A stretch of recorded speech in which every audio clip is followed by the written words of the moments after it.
Good afternoon, everyone. My name is Richard Brown, and I am the Vice President of Philanthropy at American Express.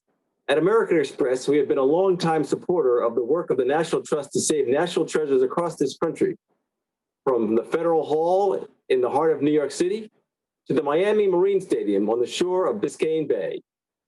In 2019, we were proud to expand this partnership with the announcement of the Tidal Basin as a national treasure and to back the Ideas Lab, which you will see the results of today, with a $750,000 grant. As part of America's front yard, the Tidal Basin is home to some of the most iconic landmarks and traditions in the nation's capital. However, daily flooding, growing public visitation, and unmet safety and accessibility requirements threaten the sustainability and visitor enjoyment of this public landscape. By assembling the Ideas Lab, our goal was to create a forum for generating and disseminating and vetting a new vision for the future of the Tidal Basin. And over the course of this project, we have been excited to help the National Trust and its partners bring new energy, innovation, and resources to address this site's critical and growing needs. I'd like to personally thank the preeminent landscape architect firms that you will hear from today for participating in the Ideas Labs and for their hard work. I hope that you are as inspired by their vision for this deeply important place as I am. Thank you and enjoy the session. Good afternoon, everyone. I'm Nate Heavers. I'm a landscape architecture professor at Virginia Tech. It's a privilege to moderate this panel. The topic is the future of the tidal basin in Washington, D.C., and the extent to which it might be reimagined. With us today are leaders from 5 outstanding landscape architecture firms. In the order that they will present, I'm joined by Rodrigo Abela from GGN, Hugo de Solia of Hood Design Studio, Eric Kramer from Reed Hilderbrand, Sarah Askheimer and James Corner of James Corner Field Operations, and Susannah Drake, principal at DLANDstudio. As you are probably aware, the Army Corps constructed the tidal basin beginning in the 1880s, and it was set within the path of the Potomac River. It was designed to flush water gathered by the tide through the tidal basin and out the Washington Channel, which is where the historic shoreline of the Potomac is. It was created as a practical fix for flooding in a heavily silted river, but gradually it's become the home of significant monuments as well as the flowering cherry collection, which 1.5 million people flock to annually. The urgent issue is that high tides combined with sea level rise, subsiding ground, and storm surges have begun to threaten this national treasure, and it gets worse daily. So under the leadership of the National Park Service, the Trust for the National Mall, the National Trust for Historic Preservation, corporate partner SOM, a team of advisors, these 5 teams that we'll see from today have engaged in a novel process, an Ideas Lab, to generate proposals for how to think about and approach this complex problem. The big idea of the Ideas Lab is that the teams did not compete, but rather they developed their concepts in a more collaborative approach. This allowed the teams to see inside the schemes of their peers midstream. I think what you'll see today in these landscape architects is the groundwork for envisioning the next century of the tidal basin. It's similar to former plans of Washington, but what's different is that these plans duly consider the dynamic nature of the tidal basin landscape and how the river and culture contribute to it. As Sarah Askheimer has said, the tidal basin has evolved through subtle incision-like moves, making it difficult to assign any singular period of significance to the landscape. So let's hear their arguments and see how they're addressing the inevitability of climate change and the social challenges of our time. So now, Rodrigo Abela. Good afternoon, everybody. Severe frequent flooding, sea level rise, dying trees, deferred maintenance, millions of visitors, changing cultural attitudes, all these elements taken together can be overwhelming. And so instead of getting bogged down in inaction, we fast forwarded to the end of the century and tried to imagine what this landscape might become. We imagined replacing the empty lawns of East Potomac Park with a floodplain forest, a critical piece of infrastructure to protect the city, but also a monument in its own right. In that forest, clearings with cherries, at once familiar, but also new ground to hold new memories and meaning for future generations. On the water's edge, instead of a sterile static border, we imagined a complex, ecologically rich and diverse living edge in the form of a tidal marsh.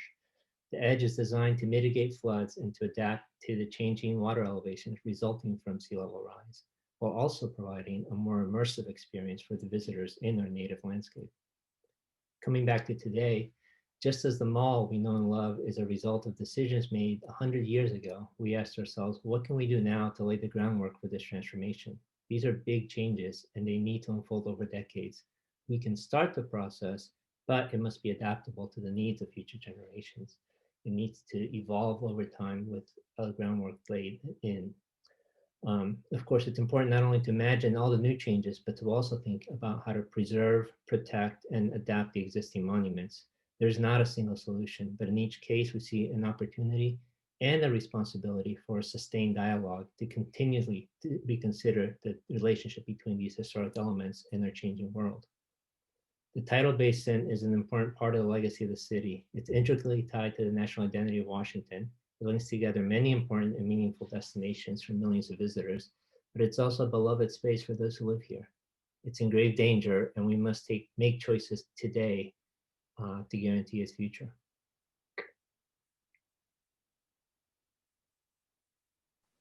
Thank you. Hugo de Solia. Hello, everybody. I'm the studio director at DLANDstudio, and we call ourselves a cultural practice because we do landscape architecture and visioning, et cetera, but we're always looking for the layers of sites that make cities unique. So for the tidal basin, we were looking into what are these natural layers, but also these cultural stories that had made the basin what it is, and trying to figure out how we respond to that to make it familiar, but also manifest maybe alternative or potential futures. So we got very interested all the way from like the technologies that created the basin itself to some of the moments in history, like when the basin was a whites only sort of swimming beach, to the older history of Roosevelt Island across the bay, across the river where colored soldiers were trained during the Civil War. And all of those stories for us became quite interesting. So what we decided to do as a way to test them was to envision four stories, and we call them novellas. And with that, we were trying to figure out how through storytelling, we can make the, understand the site differently and maybe come up with solutions that are slightly different.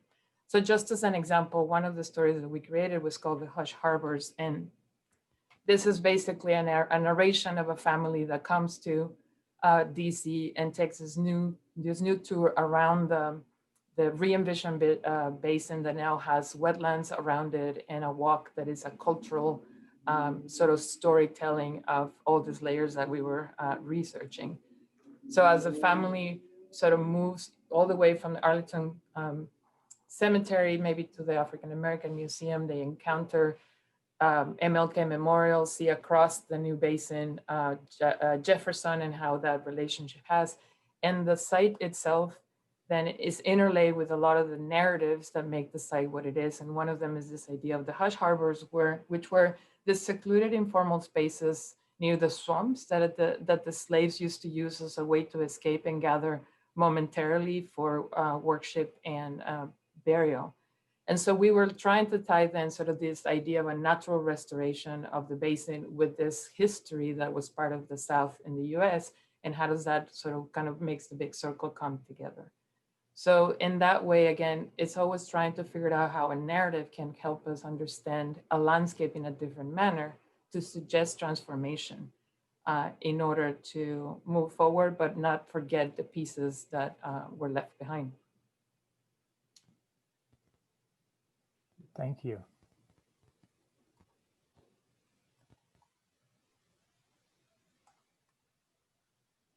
Eric Kramer. Thanks, Nate. As you look at our proposal, I think you'll recognize that, our approach to the tidal basin's future is not radical and it's not revolutionary. It's actually more adaptive and evolutionary. And that's because we don't see preservation here as choosing between a kind of false dichotomy between stasis and erasure. Instead, we saw the Ideas Lab as an opportunity to argue that historic preservation is about living landscapes and about how they are valuable for what we say about ourselves today and what they can say about who we want to be in the future. In that way, this project marks a departure from the singular and steadfast monumental core. It builds upon the traditions of multiple voices embedded in the tidal basin to project a fluid, diverse, and authentic expression of who we are as a nation. And we call it an open work because it's something always in process. How do you design a work in progress? Well, it's a kind of improvisation, just like the history of the tidal basin itself. And as we look ahead to the impacts of sea level rise, we invent new ways, modes of preservation, reinforcement and migration. And we also foresee new layers of intervention that come from the communities of the future. One of those interventions is the Capitol Overlook that you see here, which marks the access down Maryland Avenue from the Capitol as it meets a more fluid edge along the Potomac. It really is about the dynamic interplay of city and river. You also see a shaded canopy of trees here that provide respite from an increasingly hot city and paths that connect to larger regional systems. At the heart of the proposal is a transformation of this singular pathway around the tidal basin into a woven network, which is more diverse, where people cross paths regularly. And as a preservation approach, we said, what is the greatest character defining feature of the tidal basin? And we said it's not a single feature, but it is the quality of perambulating around the center. So for us, it was a renewed idea about movement. Here, one of the moments of its highest expression is where the geometry of the city on this bridge overlaps the geometry of water, the paths that surround, that creates an opportunity for the cherry trees to move up above the land and out of the water flow. And of course, that's just one image of what we really see as a possible multiple images, a kind of permanently dynamic future. Thanks, Nate. Thank you, Eric. And now Sarah Askheimer and James Corner. Thank you, Nate, and thank you, everybody. It's a great pleasure. I'd just firstly like to thank our team, Sarah Askheimer, Megan Bourne, Aaron Kelly, Zhong Zhao, Chi Yin Lee, and Zhao Fan Wu. Thank you. Slide, please, Nate. We approach this, look, it's an amazing and important site. We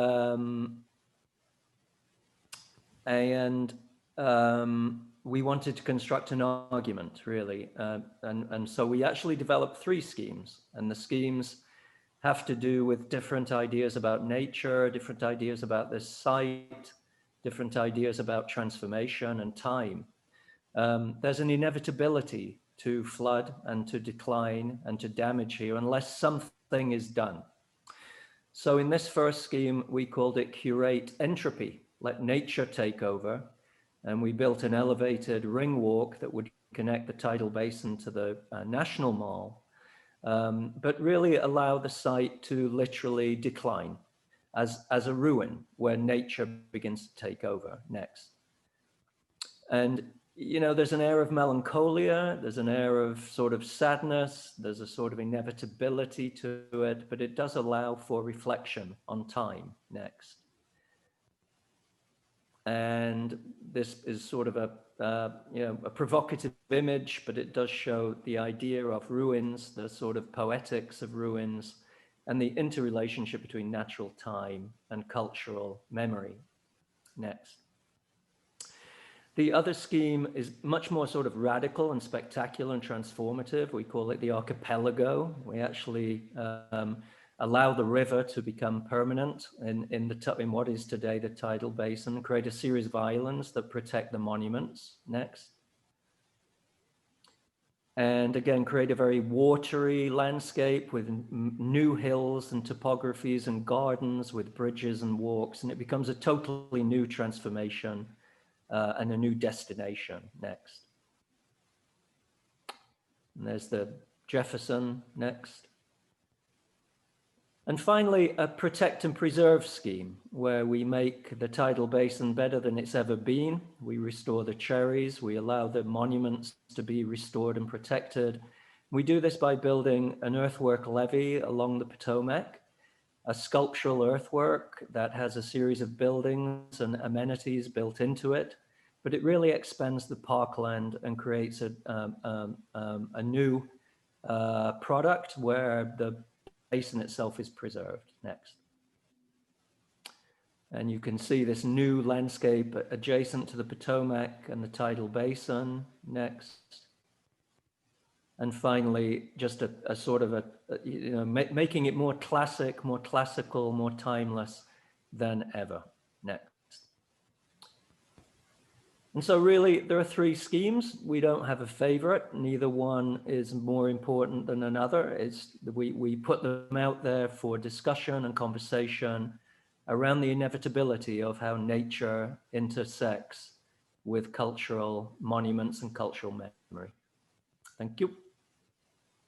Thank you, James. And now we have Susannah Drake, DLANDstudio. My anchor position.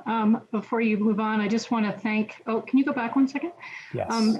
Because I just want to thank my teammates, Josh Price and our intern, Cami Coe. And then also we had support from Thornton Tomasetti. And I just want to recognize them because we couldn't have done it without a really strong team. But now you can advance, okay? So we developed a three-pronged strategy that started with pilots. You can go to the next slide. To connect the monuments with the mall and reconnect natural systems, to absorb more people over a broader landscape and more stormwater, and secure the site to protect the mall from flooding, to reduce pedestrian and vehicular conflict, and to protect the beloved vision, experience, and idea of the cherry trees. A jetty to the west of the Lincoln Memorial creates an eddy to trap sediment from the Potomac that will naturally build a protective landscape for the mall. The jetty becomes a new home for the Martin Luther King Jr. Memorial oriented towards Roosevelt Island to the west. It's flanked by a cherry alley and it becomes a new space to reconnect people with the Potomac waterfront where performances used to occur. South of the Jefferson Memorial, we created an engaging public space that includes a new plaza with a reflecting surface, a protective green security wall, and a softened waterfront edge. Images to the right show later stages that strengthen the connection back to the mall, create a new elevated cherry alley, and renew waterfront access with swimmable waters for all eliminated because of racist and sexist attitudes of the past. The future landscapes include an elevated embankment, a land bridge that connects or corrects misalignments with the Washington Monument and the White House with forced perspective, new ecologically productive and physically protected sponge park edge along the historic waterline used by indigenous tribes for fishing, and broad lawns and wide paths to protect the fragile root zone of the cherry trees. The FDR Memorial is moved closer to the World War II Memorial, arcing around a reflecting basin that includes a temporal path that appears and disappears with the tides. Car traffic is moved underground, improving pedestrian safety, and an elevated edge and constructed spongescape wetland restore ecology of the marsh landscape and add an important barrier for storm surge.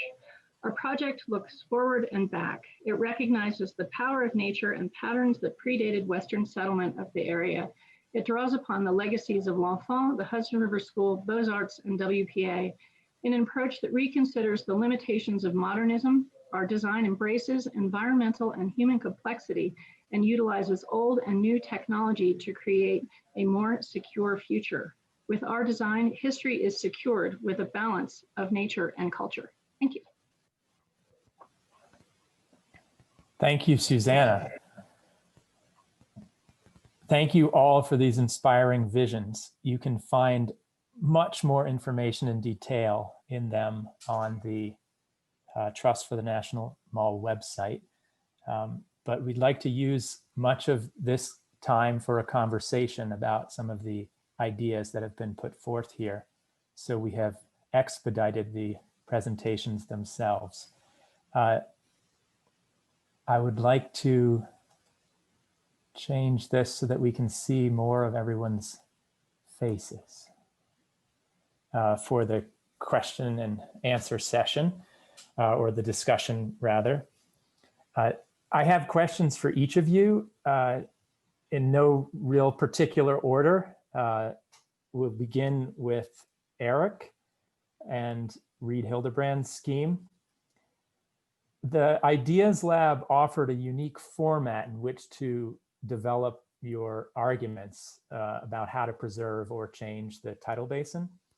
And I'm wondering how working in this collaborative structure informed your approach. Was there any sort of cross-fertilization of ideas through the process that were particularly memorable? Oh my goodness. Well, I think it is worth identifying that we did all meet in DC before it was impossible to meet in person. And we spent we did it twice. We did it once as a walk around where we toured the site together, and we were really able to have conversations about what we were seeing and share each other's point of view. And I do have to say, I feel like each of us was looking at that site differently in those times. And so whoever I was walking with at any one moment, it was eye-opening, I think. We then met and at a sort of midpoint, and we presented our work, and we all had conversations about it. And I will say this, I think one of the things for us that it did was it helped us start to focus our energy around a conversation that was twofold. One, about how do the real hard questions of historic preservation come out and be tested in a place they've never been tested before entirely, about sea level rise in a cultural landscape like this. And then it was also to say, let's also not just look back and look at responding to what we know about tidal change, but to put a cultural lens on it and to say, we understand these sites to be expressions of who we want to be as a country. And so how do we think about that towards the future? And I think those are the conversations. I think it allowed us each to take a different track so that, you know, hopefully for the public, they see 5 very different ways of thinking about it, which aren't just formal arrangements, but they're conceptual arrangements. Wonderful. Anyone else have a thought about the collaborative nature of the process? I think if I may, I totally second what Eric was saying. It was very interesting from the beginning how each firm had a particular interest, let's put it that way. And so it was very, for us, it was very liberating that we were not necessarily competing, but rather trying to figure out how we can be complementary. And I think that allowed us to be a little bit freer and to dive into our areas of preference in a way, but also our areas of expertise. So I think my sense is when I look at all the schemes is that is the accumulation of those ideas that really build up into something. And some are a little bit more developed in certain aspects than others, but we all took into consideration all those aspects because we were basically getting understanding from others at the same time we were diving into our own topics. So I felt like that was a very useful, even if we were not meeting constantly and checking on each other, what you're doing, rather we were going on our own, but knowing a little bit what everybody else was doing. I thought that was pretty fruitful. Yes, it seems like you came together and then you started to differentiate after the kind of reflecting on what the others were doing. Yeah, I think like almost said, there was a certain freedom knowing that you could in some ways focus and keep your energies tied to not trying to solve every single aspect, because like I said in my presentation, it can be overwhelming. And so knowing that all the whole group was going to address everything collectively, we could sort of just choose to not focus on every little thing and dive deeper in some ways into the areas we thought proved fruitful. I also found it really interesting at that midpoint review that in effect the DNA of each firm was so present in each proposal. You know, you really saw the personalities emerge that you know from past work. It was really interesting to see it come out. Yeah, for Rodrigo, I could see that with your team's work. You came to two ideas very quickly. That first, this is a long-term phased project, but that there's work that you could do very soon and immediately, or should be done immediately. But then there's also a longer-term project of developing a new cultural aesthetic, as you called it. What do you think some of the main drivers are for evolving a cultural aesthetic? And how do they relate to the idea of preservation? For me, I think that the key driver for all of this is flexibility, right?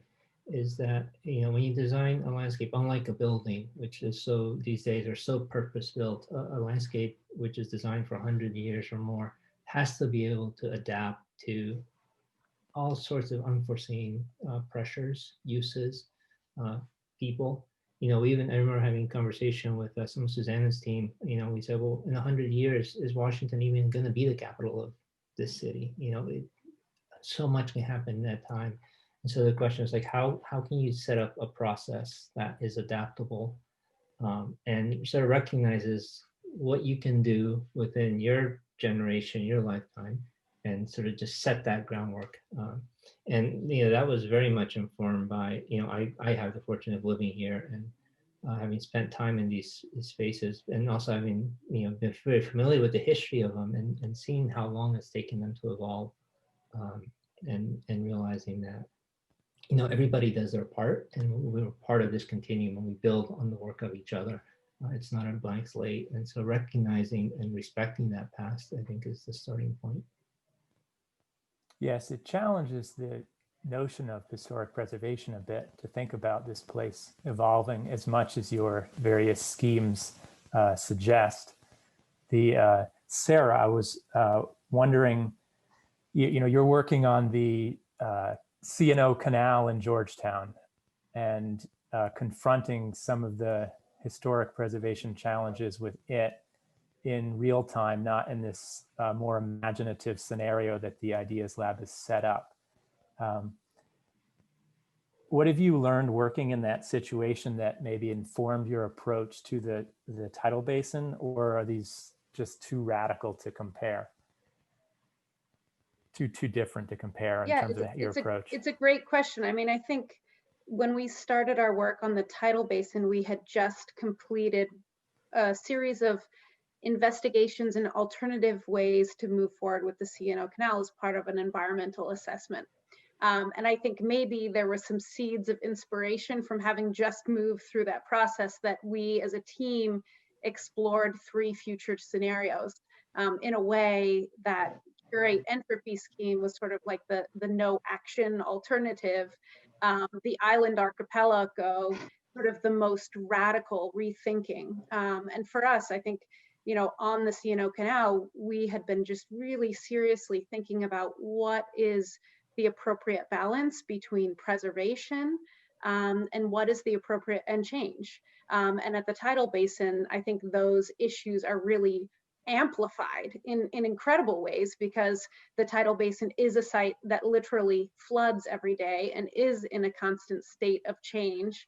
But it also is this place that speaks of permanence. You know, it houses so many of our memories and our collective, you know, cultural sort of memories and expressions. So I think it very much informed our thinking, and I think in a way the 3 schemes can offer a little bit of a critique on sort of how we might move through these environmental assessments, and in a way, you know, can you still use that framework when you have a landscape that is in such a state of radical change? You know, just how do you confront that preservation when the world we live in is so dynamic?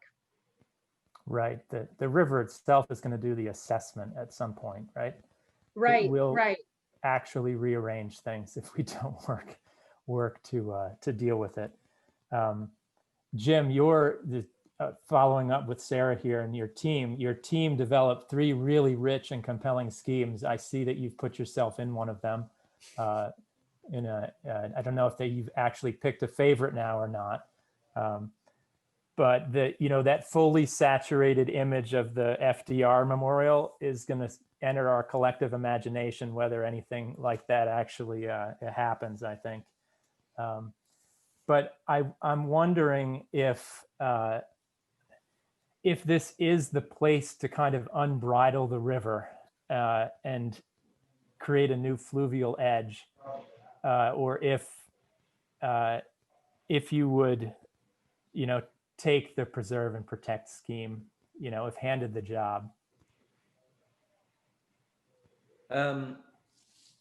We've had a number of media people interview us, and they keep asking, just like you did, if we have a favorite. Right. And honest to goodness, we do not. Yes. It's all of them, I think, have some merit. They have pros and they have cons. And I think that's what makes it interesting, to actually use all 3 as a means of comparing and contrasting and fostering a conversation around these very, very challenging issues. That we've all pointed out the sort of inevitability of change, and yet monuments have something that they never want to change. So this dialogue between permanence and change, when does permanence become a still life? When does it actually lose its resonance and its relevance? Similarly, when does nature just become ruinous and loses its benevolent aspect? So we have these 3 schemes, but we do view them equally. We kind of love them all. We curated them as you would children. They're all very different, but they all have their own merits, I think. Very good. I remember you talking about postpartum. I don't know if this is an acceptable thing now, but with the High Line. So the fact that you enjoy them so much is just wonderful. The one thing that you do is that you keep the kind of positions of the more fixed elements, the monuments. And Susannah, your schemes challenge that, the structure.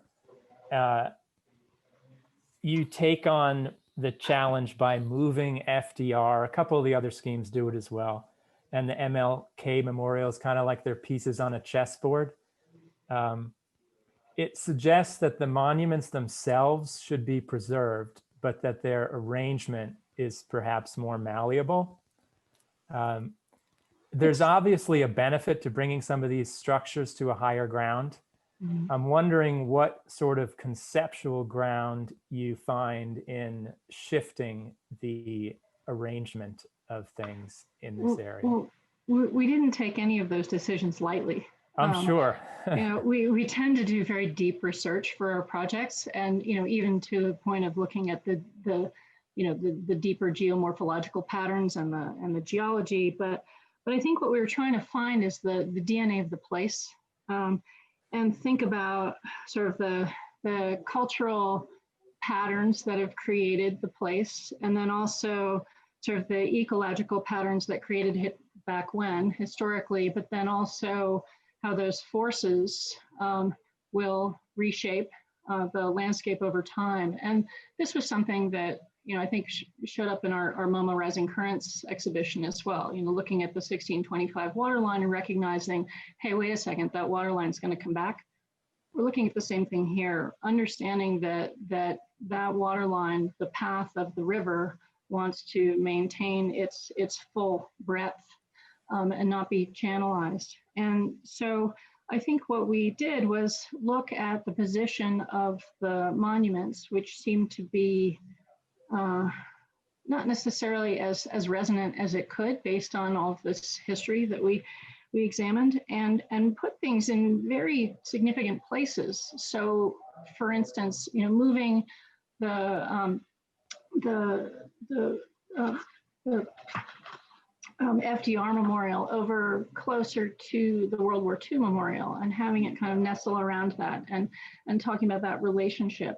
And then I think probably more significantly, or perhaps more controversially, creating that big jetty online with the mall, and placing the Martin Luther King Jr. Memorial there, in a position where it's looking west, sort of out to the future, an idea of the future, instead of looking back towards Jefferson. And rehabilitating or reviving an open space that used to exist there. There used to be public performances there. There used to be public space there before highways destroyed that. And so it's a commentary as much on the positioning of the memorials as it is also about the car and the relationship of the car to the mall, and feeling that should not be given as much prominence as it is. So, there's that layer as well, the layer of infrastructure that was kind of applied onto this that it's given kind of too much power, I think. So we were critiquing all of those issues, or sort of trying to meld all those different issues and bring it all together with our scheme. So yeah, there's so many layers to it. I think it's fantastic. One of the things that it seems to do to me is that it critiques the idea of manifest destiny. I don't know exactly how you talk about that, but by putting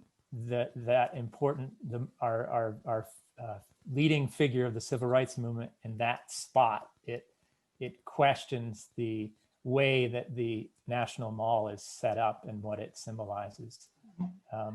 Which I have to say, Nate, I love this about what Susannah did, and the question. I would say we were timid. We were interested in this question. I think we backed off a little bit, but I think the notion that the writing of history is fluid and it changes by the context in which we understand it. I mean, Susannah made that very clear in the choices that she made. So you can say preservation is about preserving a set of arrangements that tell a single story, or that can evolve actually, and the story of who we are can evolve over time. And maybe there would be a notion that, that's the arrangement for the next 100 years, but actually 100 years from now, there's a new arrangement. I mean, I just think that's a fascinating kind of conversation to engage in. I agree. I think it was a bold move. I like poking the bear, Yeah. Why not? But I do think that history should be something that is considered to be a dynamic idea. We can't just be in this idea of embalming a particular moment in time, right? We need to be looking forward. Yes, and that's what Alma's work does, right? So many of the, a lot of the visions that we've seen today incorporate the marsh. They colonize the tidal basin area, and it's usually for ecological or aesthetic reasons. But the idea of bringing a hush harbor builds on a kind of cultural history, the history of enslaved African Americans finding refuge and spirituality in swamps. I think this is a critical narrative to tell now, especially as an expression of anti-racism. And so given the layered meanings and roles that the tidal basin has had, how does the designer at any given moment kind of curate the narratives that are told in a place like this, and how might we rescue and lift up narratives in this situation? Well, that's the crux of the way that we were tackling this challenge, or this exercise rather. And this is what I was saying, that there was some freedom into being able to test many ideas, and we went. In our case, we tested like 4 different scenarios, and each one of them focused on a particular narrative from sort of the technology of making the basin to some of the harder topics to discuss, I guess. So one of the three mantras that we had, and Walter and our studio and us talk a lot about, was this idea of sort of telling the truth. And this is something that we try to do in a lot of our projects as well. And that sometimes means, how do you bring something that is definitely a part of the way that this project evolved, or the way that this site evolved, bring it to light, and then try to find a way to transform it for the positive. We always talk about this notion that it's a privilege to fix things. So we as landscape architects, we spend our time sort of going around sites and figure out, what do we fix and how do we make it better, and what do we solve problems that somebody else with good intentions, or maybe some bad intentions, created in the past that has led us to where we are. So I think this is part of what we think is super important here, because of the position of the basin within our nation's capital, and because DC in particular was built over a lot of very dark stories that are not all beautiful, monuments that represent our moments of glory, but that it does sort of bring that sort of uglier past, if you may. And to us, is always this notion of, and I think Jem was beginning to suggest that those scenarios tend to be, where do you stop looking back? How far, or how many of those layers you bring forward? And that's never a straight answer. So what we were trying to do here is sort of mix how the intervention in the physical space, like creating a swamp, right, can then bring some idea of remembering some cultural layers that may inform how we move forward in the future, understand our actions in the past, but also turn it into something that may be relevant today, and open the dialogue. I mean, that's part of what the mall and the Capitol is and should be about. It's about representing all of us today, but also it should be a platform for us to look back and say, we screwed up. We have to do things better in the future, et cetera. So I don't know, we feel like I think landscape is an amazing medium to try to describe all of that. It certainly is. There are a number of questions coming in from the audience that you have today. And some of them ask about whether universal design or accessibility has been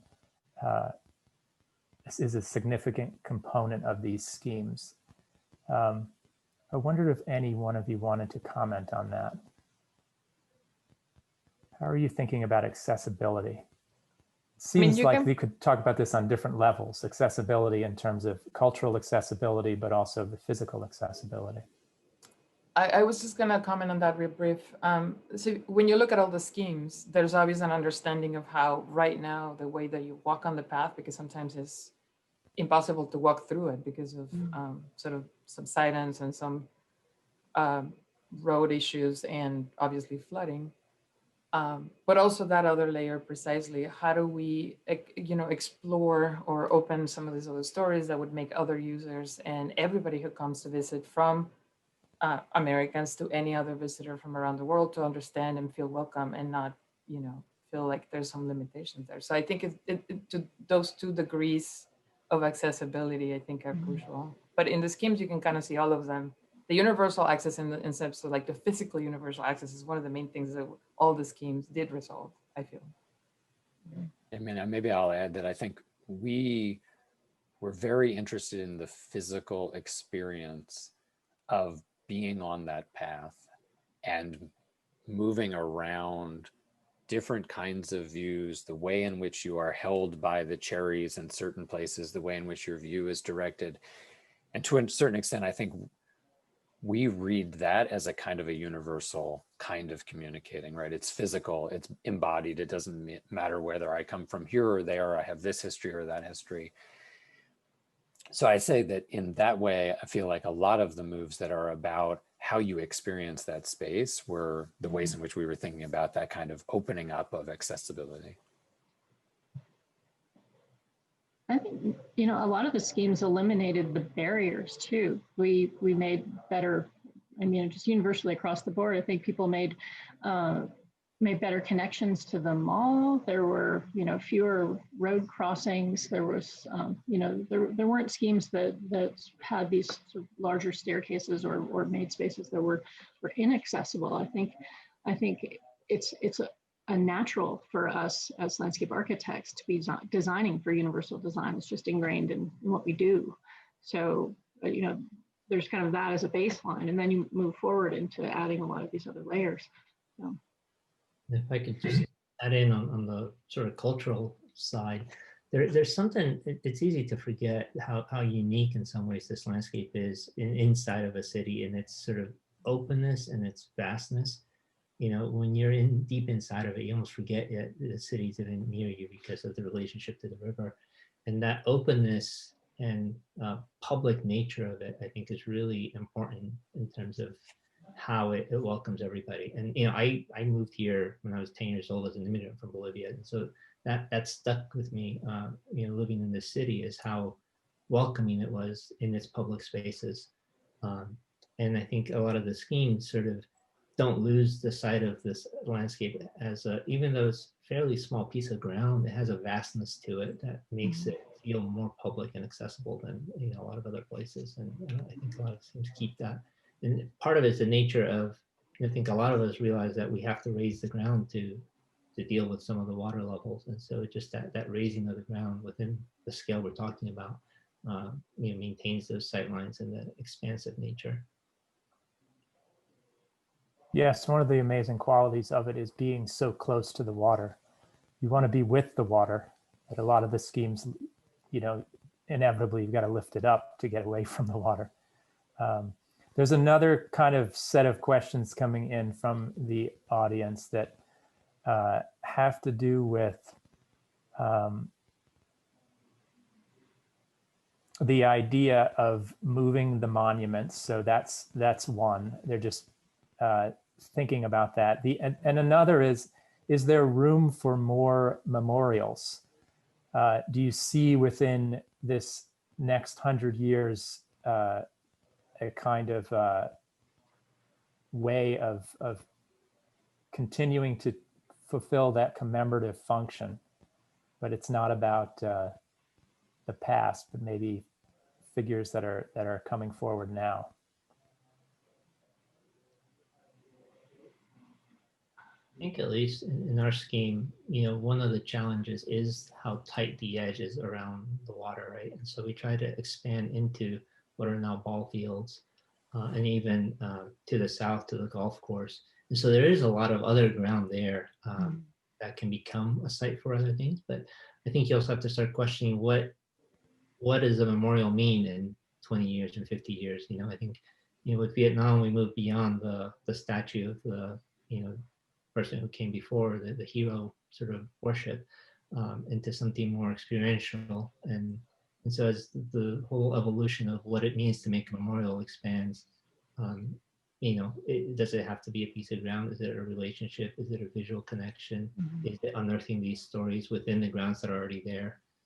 So there is space, but I think the whole question of what memorials become needs to be answered by, each subsequent effort to make a memorial. It's not something that one designer is going to sort of solve in the grand big vision sort of gesture. Very good. The Sarah assured me there'd never be a lull here because James Corner is on the panel.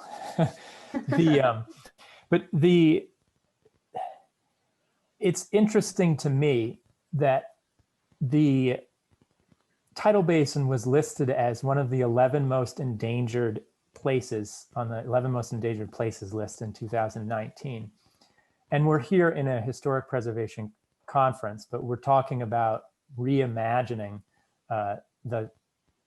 this place in grand ways. It's interesting to me that we're both classifying it as something to preserve, but now projecting ideas upon it as though it is something that needs to radically change. It's a bit of a paradox. So to the historic preservations in the audience, I'm not one. I'm already sort of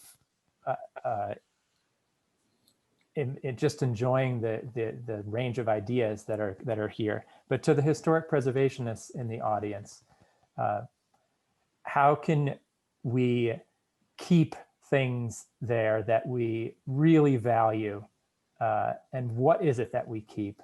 What is the hierarchy of decision making that will go into the next 100 years, and what will we need to or choose to get destroyed by the river or absorbed by the river? I guess, I mean, in my mind, the thing that was interesting about this is that, I mean, traditionally in a preservation model, you would say, if you don't change it if it exists, but here you cannot not change it. We know that something has to give. And, you know, you can say that the easy answer is to reinforce by building the seawall and protect everything. But of course, in doing that, if you literally did that, and I think actually field operations did that model in our early work, but you actually destroy everything else that is significant about the place. If you take the obvious simple approach of just like building up the seawall. And so I think what's interesting among our teams is everyone kind of honed in on a different question of what is significant about this place and what is it that you're trying to preserve. And, you know, in a very simple way, we said, like I said, it's about that path. It's that experience of walking around the path and the kind of narrative that evolves there. And so we recognize that things will have to move, things will have to change.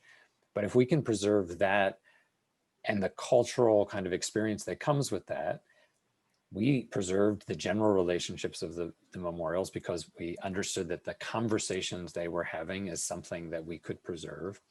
And you preserve the experience of being against the cherries, but they have to move upland. They just can't stay where they are. So you agree to give up the other thing, which is the space between the cherry and the water.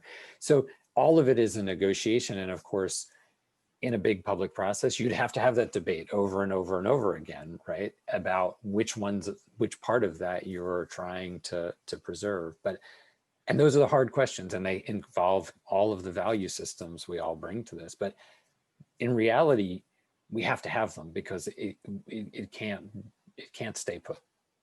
Well, the hope here also is that this may be a model to start rethinking what do we define as preservation, because That's right. you know, with many ways to sort of remember things nowadays, it used to be like you have to keep the object. That's the only way to move, you know, not forget it. But now, one of the things that we were very fascinated initially in researching the site is obviously that it was created with at the time was a reflection of the ingenuity of American, you know, engineering, and there was all this sort of gates and things that worked in sort of in a perfect harmony to make it work. And nowadays they don't work. So, but the question is maybe what we are trying to remember here or celebrate is that idea of ingenuity. And that means that now we need to bring what is a new layer to that for the current conditions and anticipating sea level rise. So maybe the way to preserve that moment in time or that memory is through some other medium in which we document, create virtual realities even or something, and then let the entropy happen, as James was saying. So then the new layer is celebrating and remembering how we have been very creative before, and now we're more creative in this new era. And that may be another way to discuss preservation that I know for sort of the sort of straightforward definition of preservation that really is in suggesting destruction, but on the other hand is bringing the memory of what we think is a valuable layer. I don't know what you guys think. I think this gets back. Oh, go ahead, Sarah. I was going to say, I think it's really incredible that the Trust invited a bunch of landscape architects because our medium is in a constant state of change. And I think all of us, one consistent thing is that we all approach the project not as sort of a series of discrete and static monuments, but we looked at the site and sort of the systems and the monuments as part of that as a cohesive whole. And so I think that was something just incredible that we brought to the table. I mean, landscape is this evolving entity. And I think one question I would have after Susannah makes a comment is sort of, would anyone change what they would have proposed based on sort of the radical change that's been happening in the country? We're all inside for this symposium. There's tremendous cultural reckoning. And I think we just constantly look at those balances. And it's an interesting thing to think about even for the future. And I just wanted to Susanna, make you're the last comment. You're the last Okay. comment. Well, Unfortunately, we're over. Thank it's you, just Sarah. a brief comment, taking in what you all have said, and it gets to the idea of figuring out what the DNA of the site is, right? And we were all handed this really thick, really fascinating historic report on the tidal basin. It had so many different directions that you know, any one of us could have pursued. But there was a lot of history that isn't necessarily revealed or that we didn't know about until we started doing this project. And we thought, well, how do we get that information out there and how do we communicate that? And so I think one of the things that's really exciting about this is that we all read it and we all were able to start to sort of really make a much richer exposition of what's there or what could be there in the future. And so that's kind of what I want to conclude with, is just really understanding the DNA of the place and figuring out how that can become a representation of who we are as Americans. Thank you. You all make tremendous arguments. I'd like to thank all the presenters, the advisors, Sari Warden, Teresa Durkin, and who are the brains and organizational muscle behind the Ideas Lab. It's wonderful to hear from all of you today. Thank you for sharing the work, and I highly recommend that those who saw this then go seek more information at the Trust for the National Mall or National Trust for Historic Preservation Sites. Thank you all, and take care.